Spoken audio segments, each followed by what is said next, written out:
किसी गांव में एक गरीब आदमी रहता था। वह दिन भर जंगल से लकड़ियां काटता और कस्बे में जाकर बेचता, मगर जो पैसे मिलते वो घर के खर्च के लिए बहुत कम होते।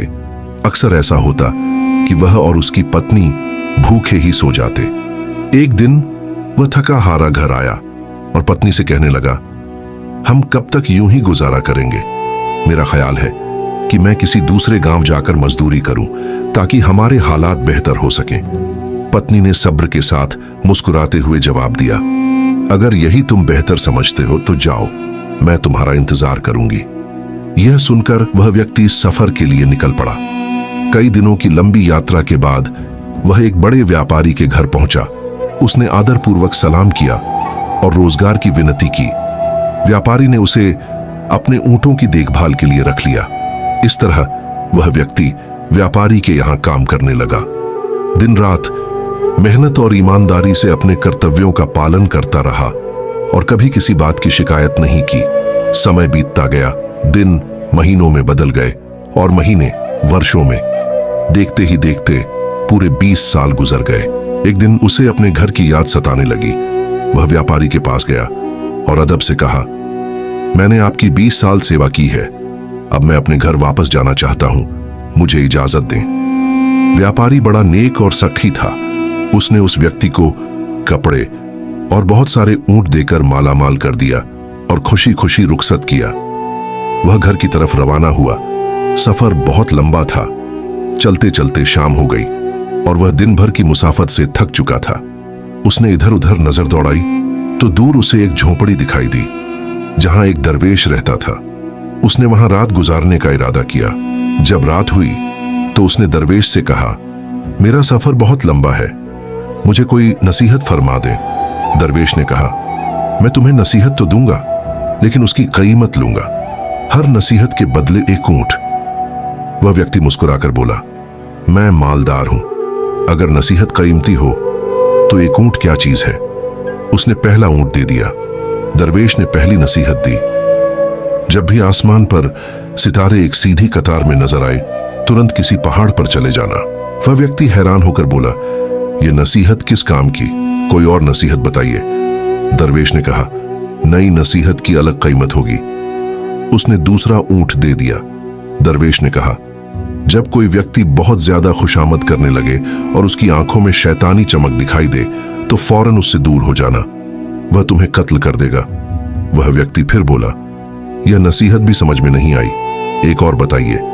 फिर दरवेश ने तीसरी नसीहत दी, सब्र कर लेना, लेकिन कभी किसी इंसान को कत्ल मत करना। अगली सुबह वह 3 ऊंट देकर खामोशी से अपनी राह पर चल पड़ा। दिन गुजरते गए, सफर लंबा था और वह तीनों नसीहतें जहन से मंद पड़ गईं। एक रात वह एक गांव पहुंचा और वहां रात गुजारने का इरादा किया। जब वह सोने लगा तो उसकी नजर आसमान पर पड़ी जहां सितारे एक सीधी कतार में जगमगा रहे थे। उसे दरवेश की पहली नसीहत याद आ गई। फौरन वह अपना सारा माल लेकर पहाड़ पर चढ़ गया और उसी पहाड़ पर सुकून से सो गया। सुबह जब आंख खुली तो नीचे का मंजर देखकर हैरान रह गया। गांव मुकम्मल तौर पर पानी में डूबा हुआ था और कोई भी जिंदा नहीं बचा था। अगले दिन वह अपना सामान लेकर दोबारा सफर पर निकल पड़ा। चलते चलते दिन ढलने लगा। दूर उसे एक घर नजर आया। उसने सोचा, आज रात यहीं गुजार लेता हूं। वह उस घर के मालिक के पास पहुंचा और उससे एक रात ठहरने की इजाजत मांगी। घर के मालिक ने बड़ी खुशामद की और उसे रहने की जगह दे दी, लेकिन उसकी आंखों में अजीब सी शैतानी चमक थी। यह देखते ही उसे दरवेश की दूसरी नसीहत याद आ गई। रात को उसने अपना बिस्तर ऐसे फैला दिया कि लगे वह सो रहा है और खुद अपने माल के साथ चुपके से दूर हट गया। कुछ देर बाद उसने देखा कि वह व्यक्ति हाथ में खंजर लिए बिस्तर पर वार कर रहा था। वह फौरन वहां से निकल गया और अपनी जान बचा ली। आखिरकार कई दिनों के सफर के बाद वह अपने गांव के करीब पहुंचा। अचानक उसकी नजर अपने घर पर पड़ी जहां उसकी पत्नी किसी अजनबी नौजवान के साथ चारपाई पर सो रही थी।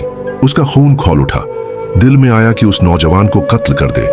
जैसे ही कदम आगे बढ़ाया उसे दरवेश की तीसरी नसीहत याद आ गई, सब्र कर लेना, लेकिन किसी का कत्ल मत करना। वह रुक गया और गांव में जाकर अपने बारे में लोगों से पूछने लगा।